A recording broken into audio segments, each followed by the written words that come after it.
Yo, sebelum spesifik ke pandangan perannya agama untuk kesehatan mental, kita urai lagi ya pikiran-pikiran para filosof. Sejauh mana sih agama menurut para filosof itu? Yang sebelah kiri positif, yang sebelah kanan negatif. Jadi dalam filsafat itu ya ada yang anti Tuhan, ada yang anti agama, ada yang pro Tuhan, pro agama. Jadi pikirannya macam-macam.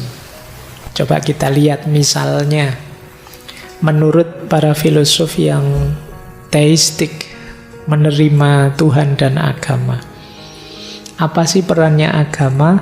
Kata Thomas Aquinas, agama itu memberikan pemahaman yang lebih dalam tentang kebenaran. Pikiran kita terbatas. Agama membantu kita memperdalamnya. Ada banyak hal yang kita tidak nyampe tapi dibantu oleh agama. Termasuk mungkin tentang diri kita, hakikatnya, kedalamannya, dan lain sebagainya. Maka jangan disepelekan informasi-informasi agama, termasuk tentang jiwa kita, diri kita. Kita akan sering belajar ini. Jiwa manusia, cirinya, kategorinya, dan lain sebagainya. Ini versinya Thomas Aquinas, Santo. Yang kedua, Immanuel Kant. Kalau Immanuel Kant, agama itu bagian dari jalan kita untuk menegakkan moral. Adanya agama dan kepercayaan pada Tuhan membuat orang termotivasi untuk menetapi hukum-hukum moral. Jadi Immanuel Kant terkenal punya argumen moral untuk membuktikan Tuhan. Sederhananya begini. Jadi manusia itu kan wajib, kata Immanuel Kant, harus mematuhi hukum-hukum moral yang itu sudah ada dalam dirinya, makanya disebut deontologis. Kita harus jujur, kita harus tidak berkhianat, kita harus, sebenarnya sudah ada dorongan dalam diri kita. Cuma manusia itu kurang terdorong untuk melakukan moral kalau tanpa dukungan agama dan Tuhan. Kenapa begitu? Ilustrasi sederhananya begini. Kan banyak orang melakukan aktivitas moral yang luar biasa, banyak juga yang melawan hukum moral. Ada orang baik, ada orang jahat. Nah, sementara kalau kita lihat dalam hidupnya, kadang orang baik ini susah terus hidupnya. Sementara orang jahat kok seneng terus, menang terus. Sampai mati begitu. Lah terus apa gunanya melakukan aktivitas moral kalau sudah capek-capek mematuhi hukum moral sampai mati susah? Yang ini melanggar hukum moral terus sampai mati seneng. Nah, maka terus kesimpulannya apa? Pasti hidup itu tidak selesai di dunia ini saja. Pasti ada hidup sesudah mati. Yang di sana orang baik dapat balasan baik, yang buruk dapat balasan buruk. Nah, siapa panitianya mungkin ya di akhirat nanti yang menyelenggarakan hukum bagi yang baik dan balasan bagi yang buruk? Tentu saja Tuhan. Tidak mungkin manusia yang dihisap kok. Yang menghisap Tuhan. Jadi Tuhan pasti ada dalam rangka moral. Nah, itu gunanya agama, menjamin moralitas. Kalau mengandalkan pikirannya manusia, mengandalkan manusianya sendiri, hatinya manusia, kadang ya belok-belok, tidak karu-karuan. Tapi yang bisa menjamin itu agama dan Tuhan. Ini Immanuel Kant. Ada lagi Arthur Schopenhauer yang dulu pernah kita bahas dengan pesimismenya. Agama bagi dia salah satu jalan mengatasi ketidakpuasan hidup dan penderitaan. Jadi dengan adanya agama, rasa sakit itu tidak terlalu sakit. Kekecewaan tidak terlalu mengecewakan.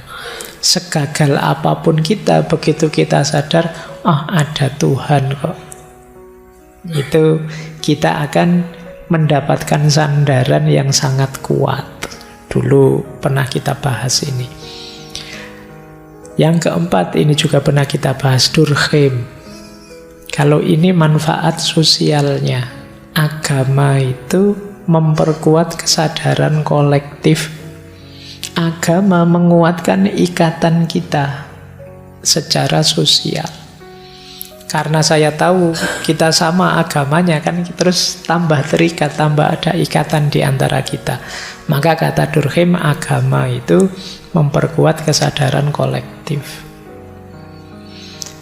Itu yang positif. Nanti ada yang negatif tentang agama. Kalau tadi Pak, perannya agama apa? Itu kalau bagi yang kanan ini tidak ada, malah ngaco.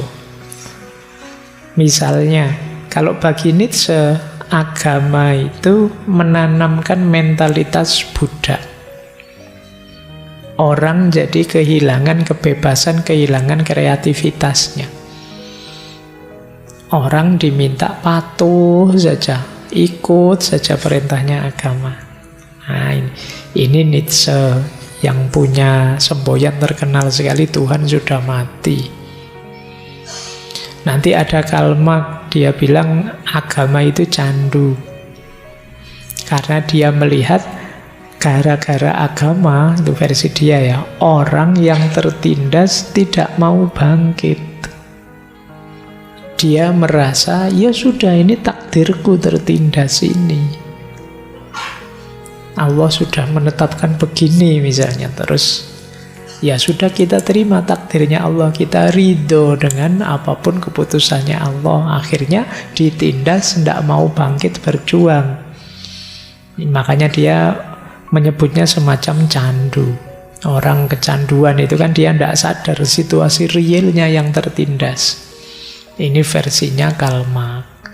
Nanti ada lagi versinya Russell. Kalau versinya Russell, Allah membahas agama itu tidak ada ujungnya, wong metafisik, tidak bisa dibuktikan. Mending agnostik saja. Saya beberapa kali membaca online itu ada perdebatan tentang agnostisisme. Ya, orang seperti Russell ini bilang bahwa ada benar atau tidak, akal kita tidak nyampe. Ya sudah, kalau akal kita tidak nyampe, ya kita menghindar saja, agnostik saja.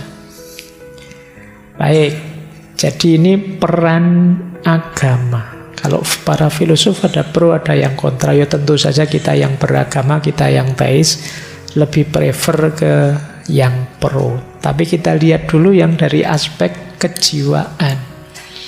Kita ambil dua filosof, yang pertama Freud, yang kedua Jung. Ini juga pandangannya bertolak belakang. Kalau bagi Freud, agama itu semacam delusi, halusinasi saja. Hanya defense mechanism, pertahanan diri manusia. Manusia itu banyak kurangnya, banyak lemahnya, terus memproyeksikan ada Tuhan. Jadi ini khayalan kita. Kalau di bukunya Freud itu, Tuhan itu seperti kalau kita zaman kecil dulu berkhayal, ada ngobrol dengan teman khayalan kita. Nah, kalau ini Freud, ya pasti kita tidak cocok dengan ini, lawang kita beragama. Tapi ada pandangan begini. Ini dari tradisi psikoanalisis yang anti agama. Kalau Carl Jung lebih setuju adanya agama. Karena menurut Jung, agama perannya penting dalam hidup psikisnya manusia. Yang pertama, pentingnya peran agama itu banyak memenuhi mimpi-mimpi ideal mendasar manusia yang oleh Jung disebut archetype. Jadi tema dasar universal archetype itu misalnya nanti ada hidup ini tidak selesai di dunia ini, tapi besok yang di situ ada pembalasan. Nanti ada seorang yang mengarahkan kita pada kebenaran. Jadi ini pola-pola yang kalau dalam agama kita namanya nabi. Simbol-simbol agama itu biasanya cocok dengan struktur bawah sadar kita. Kita ingin yang jahat kalah, yang baik menang. Itu ya bisa kita penuhi lewat simbol-simbol agama. Kita ingin orang curang disiksa, orang baik diberi pahala. Itu kita ketemukan simbol-simbolnya dalam agama. Jadi pemenuhan hasrat bawah sadar ideal kita. Nah, ini membuat kita lebih nyaman dengan agama.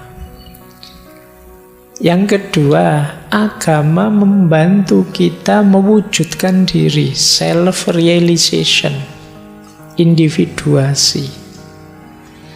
Jadi ada banyak aspek hidup ini yang berkembang karena agama. Kasih sayang, kepedulian, solidaritas, tadi ada banyak sekali unsur hidup kita yang berkembang. Siap berkorban, itu mungkin juga bagian dari pertumbuhan diri yang sumbernya agama. Kemudian agama juga membuka kita, membawa kita lebih tinggi ke ranah spiritual transenden. Kalau teman-teman membaca ngaji filsafatnya Carl Jung, kan ada itu tentang pneuma, tentang anima, dan lain sebagainya. Agama yang bisa membawa kita ke ranah spiritual transenden itu. Dan yang keempat, ini yang ada hubungannya dengan kesehatan mental ya. Agama itu membawa pada keseimbangan psikis.